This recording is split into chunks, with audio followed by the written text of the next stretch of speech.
ahead, our next session is titled India's Growth Opportunities. And to moderate this session, I want to welcome Sandeep Chandna. Sandeep is the Chief Sustainability Officer at Tech Mahindra and brings an ocean of expertise in IT, energy, infrastructure, and much more. So, Sandeep, over to you to introduce your panelists and take forward this discussion. Thanks, Manjula, for this opportunity, and thanks, Samita, for making this happen for us. Uh, we were just hearing this session, and we come from a corporate world where, we have about 1.5 to 1.6 lakh employees. And there, when we hear these kind of discussions around waste, uh, a very important study by Aarti, uh, how we are really looking at the watersheds. It's a different arena altogether. And hearing you all, it was all a pleasure. First of all, uh, with me, I have a great panel today. So from very diverse backgrounds, right from product experience to policy to looking at how the capital markets are working on ESG. I would request, Nikit, Mayur, Pragya, Hisham to introduce yourself with few lines, and then post that I can go ahead with some questions and then wait for some Q&A session later point of time. Nikit, Sure. with you first. Yeah. Sure. Thank you, Sandeep, and thank you, Indiaspora, for this wonderful event. So my name is Nikit Abhyankar. I am a scientist at Lawrence Berkeley National Laboratory and also at University of California, Berkeley. And at the University of California, Berkeley in Berkeley, California, we run an academic center called India Energy and Climate Center, where we look at a lot of cutting-edge public policy issues, specifically in the energy and climate space in India, but also in a lot of other emerging economies, including China, Indonesia, Vietnam, Mexico, and so on and so forth.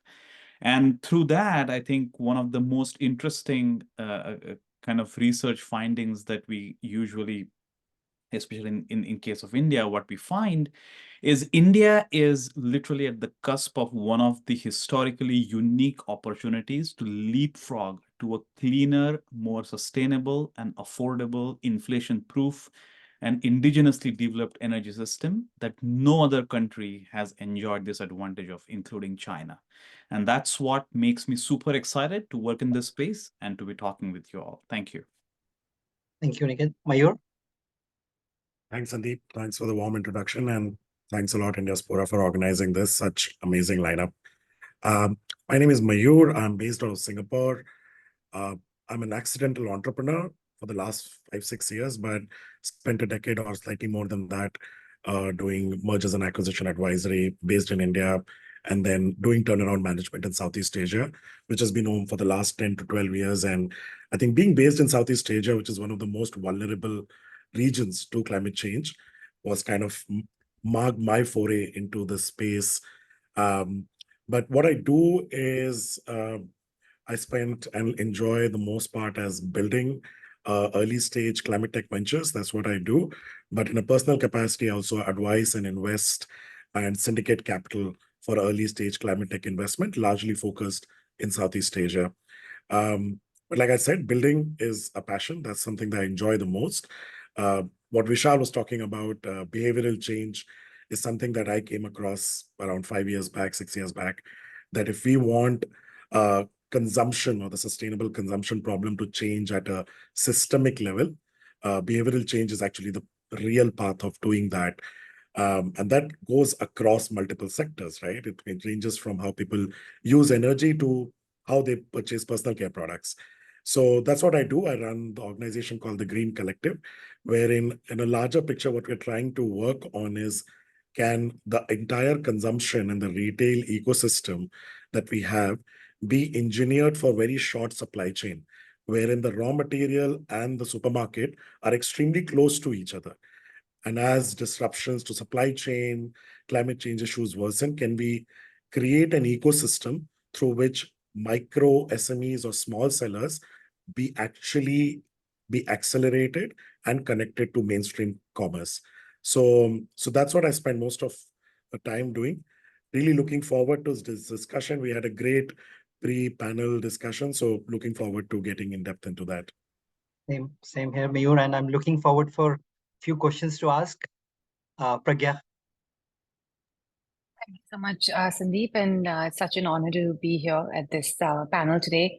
I'm Pragya. I primarily have an operator background. I worked in product for the last 8 years in different sized tech companies and startups in the US, and recently started angel investing and syndicating capital for climate-related startups in globally, so kind of sector, like geography agnostic, but very focused on climate. So it's given me a really good bird's eye view of how different countries and how India is reacting to climate tech startups versus other countries and the trends we're observing, and what India's growth opportunity can look like. And yeah, I'm based on the East Coast, but with very close ties to India, namely in Mumbai and Calcutta. Thanks, Pragya. Hisham, and Hisham, I was just going through some of your recently written articles online, in fact, on the newspaper dailies, and really amazed to hear about your specifically points on policies around renewable and other parts of it. Sure. Thanks, Sandeep. And first of all, thank you, Indiaspora, for bringing us together, and thank you to the audience for joining in. My name is Hisham Mundol. I'm with the Environmental Defense Fund. We're a global not-for-profit. Our work in India is centered a little around what Nikit was talking about. We see lots of real optimism around an Indian pathway that's different from the Chinese, European, and American high emissions-led growth pathways. Our vision is, how do we support India through catalytic interventions at points where we have capability. There are 4 areas specifically that we work on. One is sustainable livelihoods. How do we get that triple win of increasing income, securing yields, and protecting the environment in agriculture, livestock, and fisheries? The second is around market forces. How do you deploy market forces we see of 2 kinds, carbon markets and capital markets, to advance some of the gaps in accountability and financing. The third is working with industry to demonstrate shareholder value creation opportunity through responsible business. And the fourth is to catalyze the Indian climate tech ecosystem, the same way that fintech has been so illustriously developed in the country. Thanks so much.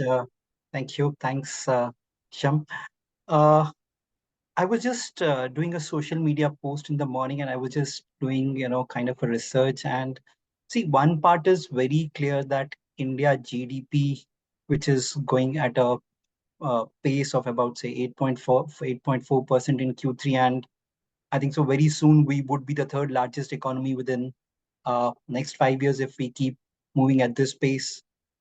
The challenge that we see is, how do you balance this growth with the environmental aspects, the social aspects, and the governance aspects altogether? We are hearing about renewable energy. We are hearing about the good steps being taken around the social aspects. But net, I think so the opportunities for all of us in terms of growth, in climate change, in social aspects, in governance, are on rise. So I would come back to you, Nikit, now, saying that, while this growth is going on, how do you see the India factor playing a very major role in the international Safira as well? That's a great question. So I would kind of look at this problem in kind of 3 dimensions, right? Dimension number 1, as you rightly pointed out, Sandeep, is given the massive growth Indian economy is going to experience over the next 10, 15, 20 years, India in general needs significant amounts of energy. and that energy has to be environmentally sustainable and affordable. That's number one. Dimension number two is there was some discussion around just transition and so on and so forth, but I would look at this slightly from a broader lens. Is what is the strategic direction that India's economy needs to take from an international trade perspective and also geopolitical perspective over the next 15, 20, 25 years. So that's the second aspect, the strategic aspect. And the third aspect is also equally important, is more of a technology aspect. Where is the technology headed? Where is the global market headed? And that's the third dimension. So let's look at one by one. The first dimension is very clear. India needs significant energy. And I'll just quote one simple number from China. Okay. So in mid 1990s, urban Chinese households had an air conditioning penetration of approximately 5%, give or take.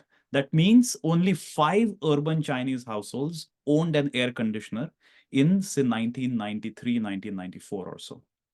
In the next 15 years, by 2008, 2009, the air conditioning penetration in urban China increased beyond 100%, meaning that on average, every household owned more than one air conditioner in a span of 15 years. That's an addition of close to 250 million air conditioners in a span of 15 years. And that's an addition of close to 250 gigawatts of peak load onto the system just in a span of 15 years. And this is just for people who may not be fully conversant with these numbers. 250 gigawatts is India's peak electricity demand today. So China essentially added one India equivalent amount of grid capacity just because of one appliance in urban households, which is air conditioning. And we expect similar growth, may not be the exact same number, but a similar growth and similar scale coming in India over the next 10, 15 years. And thankfully, India is at that point where 70 to 75% of the energy infrastructure that will exist in 2040, 2050 yet needs to be built, while clean energy options are getting significantly cheaper, not just solar and wind, but as we saw in the morning, even energy storage. So that's on the growth and sustainable energy options.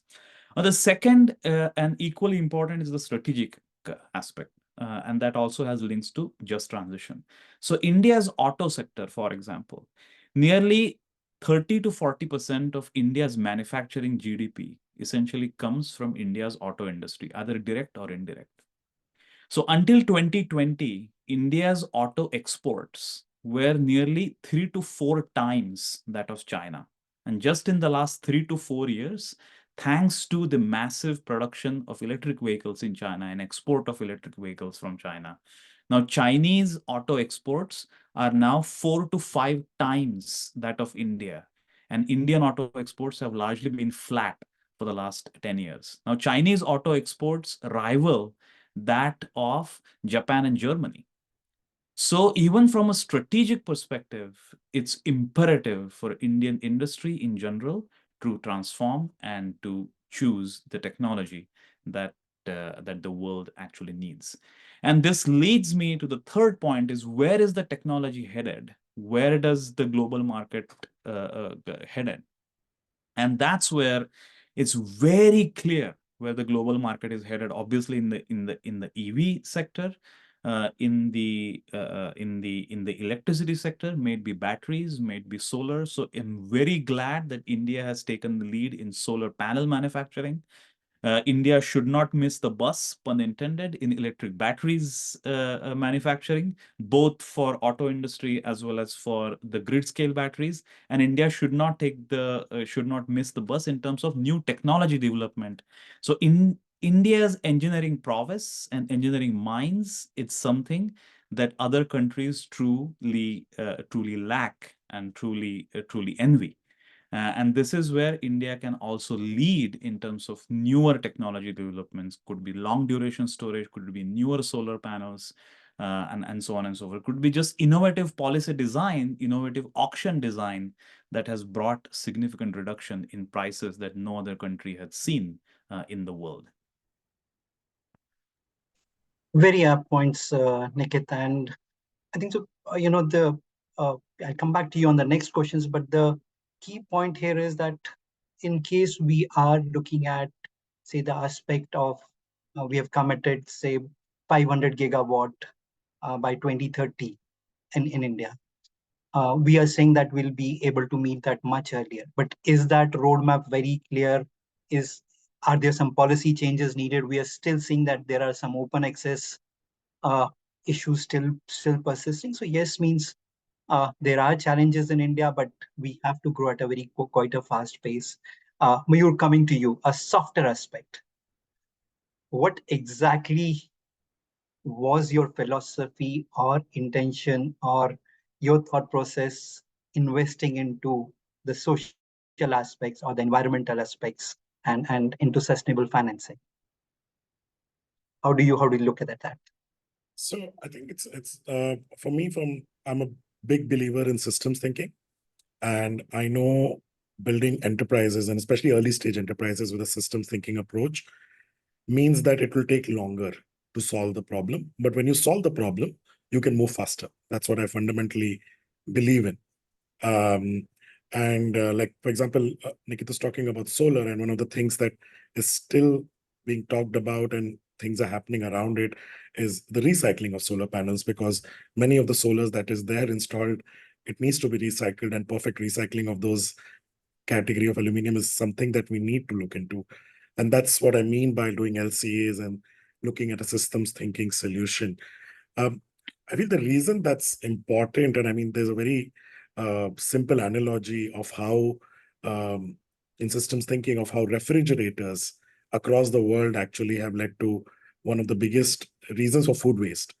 Because when the refrigerators was created, um, you the household, which was the block interacting with the refrigerator, had an housewife who's at home, completely aware, in US in the 60s and 70s. So that person really knew what was in the refrigerator. Cut to both the couple working, what the refrigerator, which design did not change for 30, 40 years. Um, Actually, when two people are working, they really didn't know what was at the back of the refrigerator, right? And that is what you pick up and you throw it in the dumpster. So what happened over here was that we did not take into account a system which was interacting with this particular device. And the way I will draw a parallel to today where we are at, and especially in India's context, is the entire climate tech revolution that would happen. It will definitely happen. We just need to, and coming back to the point that we're discussing, Sandeep, that the growth is going to happen. It's about how do we structure that growth. And I think Nikit's points were amazing. I just try to build up on that as well. That I think one thing that we do need to look at is the types of capital. So I built businesses in Singapore, in Europe, and one of the things that I faced as an entrepreneur as a challenge was that very often the type of capital is not suited the kind of businesses that are required to build a lot of the climate tech ventures, because a pure VC style early stage funding does not work. So looking at blended finance instruments and many other types of capital, I think that would be a very, very, very integral thread as we go along financing a lot of these ventures. So personally, for me, these were some of the things that I was looking at a very macro level, given the background that I had. But when it gets down to real action, and I was completely mesmerized by the waste related things that other people are doing, because if we can get people opinion to become a bit more cohesive towards taking action in a very selfish way. That's what I try to say. As human beings, we're extremely selfish. We want to solve our problems. And the biggest challenge in doing and shaping consumer behavior is how do you make this problem of climate, which is extremely abstract for every one of us as an individual, when we make individual decision, personal to you and extremely selfish for you. And that's a challenge for me personally that I find very exciting to solve, uh, because it does involve a lot of nudging strategies. Uh, Being in Singapore, I was really influenced by Singapore is really good at it at a government level. They do a lot of it across their public infrastructure. So that was a good inspiration. But the biggest challenge that still exists is how do you get a consumer for whom the biggest challenges are promotion in office, school fees, whether the kids are doing well in school, like very human issues, to think about climate, right? There was a very interesting research, I think around 4 years back, on plant-based meat in Europe when it really took off. And the number one factor, which was 65% of the people were actually adopting it because of curiosity. Sustainability was factor number 8. Animal welfare was actually factor number 5. And the reason it was working was because the product and the technology that went behind was good and was giving people a good experience. So one of the biggest realizations which I've had, which is very counterintuitive while working with consumer, is not to push too much of climate agenda when you talk to consumers, but you get them to adopt, take small steps and educate them and internalize that. And that has a ripple effect on a habitual change. So it's challenging. I will not sugarcoat it saying that it's easy to do that, but it is extremely rewarding because what you can realize is that little drop in the ocean that everyone is as a consumer has a huge value, even though it's just a little drop in ocean. So that's what keeps me passionate about it, to keep building and supporting the sector. Thanks, Mayur. And I think so. People on the panel and others would be hearing that how the investors are looking at the social and especially the environmental aspects.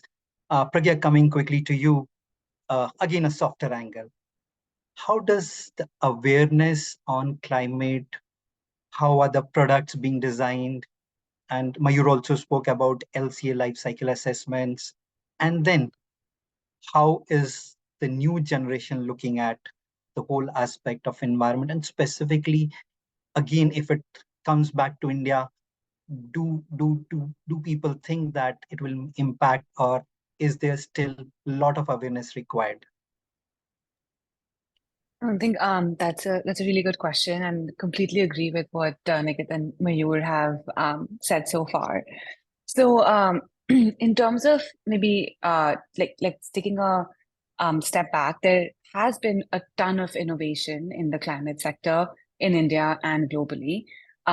Definitely, in the West, like we've seen an abundance of climate-related startups. Things have been a little bit more advanced. I think India is quickly catching up in terms of the pace of innovation. A few sectors that are like I find very exciting and promising in India. Renewable energy is big. Electric mobility we spoke about, energy storage, batteries we spoke about, and the other one is climate smart agriculture. Like India has one of the highest available land for agriculture. It contributes more than like 18% of the GDP. There's a ton of innovation that can happen there. There's a lot of government tailwinds also supporting it.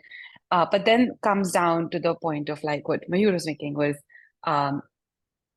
does the end consumer really care? And who is it that really care for this? India is, it's not a surprise. It is a very price sensitive market. And it's other than, seeing the impact of what climate not supporting innovation to sort of combat climate change can have as an impact, it's also important to understand the monetary aspect of it for the end consumer. I think without that, like we might miss the mark of how do we actually commercialize these technologies that are innovative and can actually not only help the climate in the long run, but over time also help the consumer save money. But I think what that decision, people typically make, because they're thinking about bigger life decisions with the money they're earning. They're thinking about, okay, how do I save money today? It's very hard for many of us to think about how do we save by adopting this technology? How do we save the money 5 years from now? That math doesn't always add up when you're making decisions of like, should I buy this refrigerator and this car or this other piece of technology? So I think there's a lot that, I think we need to think about as to when we have these innovative startups come up and technology come up, how do we actually get it to the market that makes the customer understand the value of it and at the same time monetarily is a sensible choice for them. What I've observed anecdotally, and there's a lot of research that kind of points to that, is there is a growing sense of awareness and concern for the climate, especially with the younger generation, I would say, or Gen Z and millennials. I think things are getting baked into our curriculums in school. I don't think I have an authority to say if it's enough right now. I feel like there's always more that can be done, but that conversation isn't there isn't lack of exposure in a lot of these generations. Like people are getting aware, people are able to sort of understand what the consequences of this are. I think the tougher audience could be the older generation where, they sometimes, I've heard this controversial take by people is that, well, India didn't contribute as much to the climate impact thus far. Why should India have share this amount of commitment to improving it? I'm not saying that's a general sentiment. I've definitely heard, that side as well with the older generation. But I think things are changing. I think the government push that is coming through with all the different schemes they're coming up with, the kind of tailwinds that's creating. I think people are getting more and more aware and they want to take part in this thing. But I think there's still more that we can do to sort of push it over the edge. But the progress that we've had so far is very promising. Thanks, Pragya. I think so. This is a full-fledged topic, maybe for next time, but we'll come back to that. Hisham, now, coming to you. MR, Amita, all of us were at COP28. We discussed a lot about investments. We discussed a lot about policies. How do you see policies now gaining more momentum, their implementations, your thoughts on top of it? Though I have a question in QS, but I'll come back to that later. But Hisham, how do you see these policies impacting? Sure. Let me just step back a moment. For the longest time, there was, I'm talking globally, a lack of understanding of climate change, a lack of appreciation about the severity of the potential problem. Then we went into this phase of blame and obfuscation. And two things have been happening in the last few years. One is that there is a very genuine, to Pragya's point, there is a very genuine case that a country like India can make about historical emissions. Just to give you a context, climate change, the problem isn't caused by necessarily only what we're doing today and in the future, but what we've done since the start of the industrial age. India is 4% of global emissions. We are 1/10 of per capita emissions in the US and a quarter of European and Chinese emissions. So India has a case for the need to have more space for more emissions and the need for the historically high emitting countries to put up the money for transition for emerging economies like India. The difference is, though, that if we were to increase our emissions at the same pace as the other countries do, our poor, our health infrastructure, our food systems just wouldn't be able to absorb the shock. And I think there is a clear realization of that across policymakers and across all kinds of political divides, etc. India is fast emerging as maybe not the most glamorous country as far as climate change is concerned at COPs, but it is a steady hand. And climate change needs steady progress instead of blips. We don't know what will happen in the US after November. The UK is rolling back on commitments that they've made. India isn't doing that. We're making steady progress, which is a good thing. The other thing that happened a few years ago was China started identifying electric vehicles, solar generation and battery as technologies where they wanted to invest in. And countries are now following suit because, and this is the thing that gives me the most amount of optimism, there's genuinely a race to the top. We realize that there's the environmental benefit, but from a company point of view, there's a competitive edge, and from a country's point of view, there's a strategic advantage. And there's great examples of that coming in India. And a lot of these have been enabled by smart policies, by entrepreneurship, by corporate action. I want to just kind of illustrate through 4 points. We heard Vishal talk of the great story of Waste Warriors, and they're a fantastic organization. There's another example that I was stunned to see, which is Indore city and the bio-CNG plant that they have there. It's the largest plant in Asia. It fuels food waste from the city, comes and it gets converted into biogas, and it fuels 400 city buses. You go to the plant, you see the plant, it's impressive, the financials are good. All of that looks nice, but the real magic in Indore is that 90% of the households in a 3 million population city segregate waste at source. And on waste management, if you don't get that segregation at source, it kind of handicaps the entire process.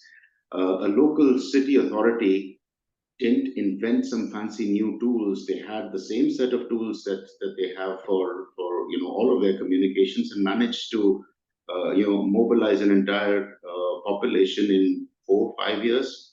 So one is the citizen led approach. The second is the demonstration of business value. You have this thing called the green premium in climate, a new technology that comes in, which is more environmentally friendly, but oftentimes is more expensive, and you're hoping for economies of scale or technology to bring down the costs. Indian industry is seeing that there is a green bonus to be had, and the best example is the cement sector.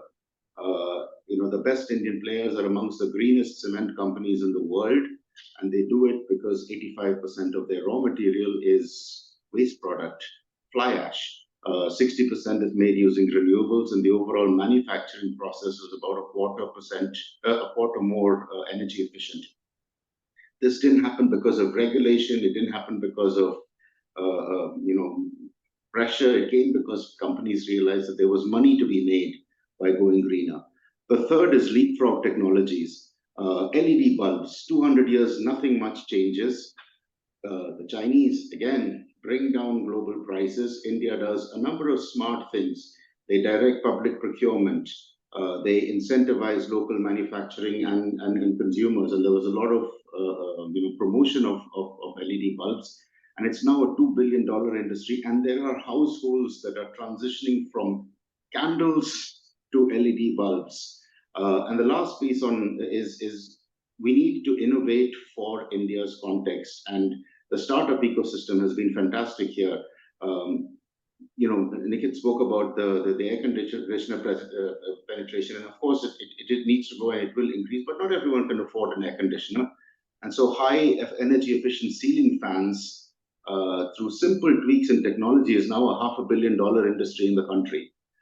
So on the policy side, there's a lot of good supporting, enabling policies. But I want to call out most especially the fact that India is that steady hand on climate change, and we desperately need steady over. Are we allowed to say sexy? Yeah. Thanks so much, Sham. And before I go to Nikit for a Q&A question, see, technology is definitely gonna play a very major role, that all of us agree. And since I come back from a technology company, I'm making one statement very clear to everyone, saying that today's digital will be tomorrow's ESG, or this will be where the sustainability, the main points would lie down. So today, everybody who's speaking about digital will tomorrow speak about ESG. Nikit, I'll come to you. There is a question in the Q&A section from Tulika. She's asked that, given the India's extensive PLI for social manufacturing, is operating in an environment saturated with low-cost panels, what are the steps India needs to take to remain competitive? Yeah, so I think, first of all, India's PLI is definitely a step in the right direction. But PLI and just policy-driven or some incentive-driven manufacturing cannot be a sustainable way to sustain a manufacturing industry over the long run. Maybe for a few years, it will definitely incentivize. So in the long run, the industry and the government has to move away from PLI. I think what is interesting, sorry, let me just quickly back up as well. And we also have to accept the fact that in terms of manufacturing cost, just the pure manufacturing cost, it will be very hard for Indian panel manufacturers to beat Chinese panel costs. It's just a fact, and we just have to accept it. But I think what is interesting is because panels have gotten so much cheaper, the capital cost of solar and the levelized cost of solar energy doesn't really depend as much on panels as it did maybe 10 years ago. And so that's why this is where India can really show its innovation. It's not just in panel manufacturing. Even if Indian panels are slightly more expensive, because we can avoid some shipping costs and because we can create some deployment innovations, which India did, that can still lower Indian solar LCOE, despite using Indian panels, lower than a project deploying Chinese panels imported from China. Exactly what those policies, what those deployment innovations could be, how those auction designs could be done, it's a matter of debate. But I think that's the direction India should be heading. And on the international front, I think India has a bigger strategic advantage when trading with countries from the EU or from the US. China definitely, again, we have to accept the fact that there is a trust deficit between China and the US or China and EU. And that deficit, it's something that Indian manufacturers, panel manufacturers can potentially fill. And in those senses, I don't necessarily feel PLI is the right policy, and India necessarily needs to develop a new niche technology. Thanks so much, Nikit. As we are coming to almost the close, Mayur, Pragya, I know it will be very late for you. Hisham, just one line on the end. What comes to your mind first? Mayur? I think looking at the India opportunity is going to be very exciting, especially the next 10 to 15 years as our demographics and everything else work positively. Mayur,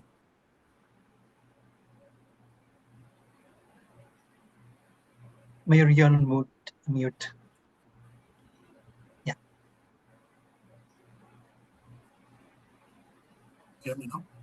Yeah, now we can hear you. Okay. So I was just saying that it will be very exciting for the next 15, 20 years with the macros, the demographics, and the policy actions all coming together and charting this growth territory. What will be interesting to see that can we take a 25, 30 to 40-year view of what happens and how we can build system. And I think what Hisham mentioned is something I believe in, is that the more you believe in the power of people, which I was talking about, hyper-local is where a lot of the solutions actually will come from. And those solutions find inherently with systems thinking focused. So that's something that I would be very excited to look at going forward. Quick one line, Pragya. I guess I'm optimistic and I'm hopeful, and I think there's just a lot that's happening in India. There is a lot of positive change that we're seeing, and I'm excited to see how businesses innovate in their products, but then also their commercialization strategies and get it to the hands of the consumers. And our end consumers are actually excited to be a part of this change, and that mindset shift happens for a lot of us. So I'm hopeful about that. Great. Last one line, Hisham.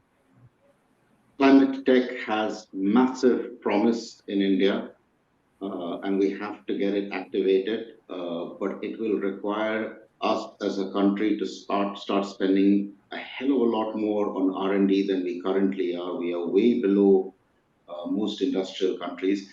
And the reason for climate tech, Indian climate tech, is not necessarily just to wave the flag.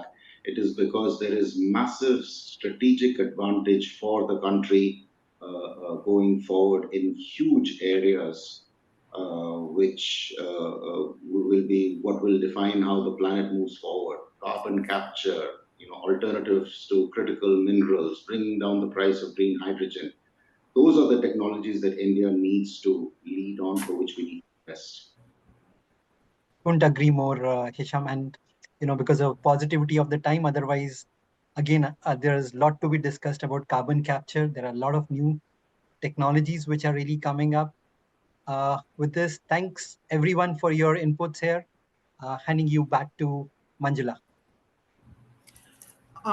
Thank you. A big thank you to you, Sandeep, and to all the panelists for this truly insightful discussion. And yeah, like Sandeep said, we must plan another session to take forward this discussion.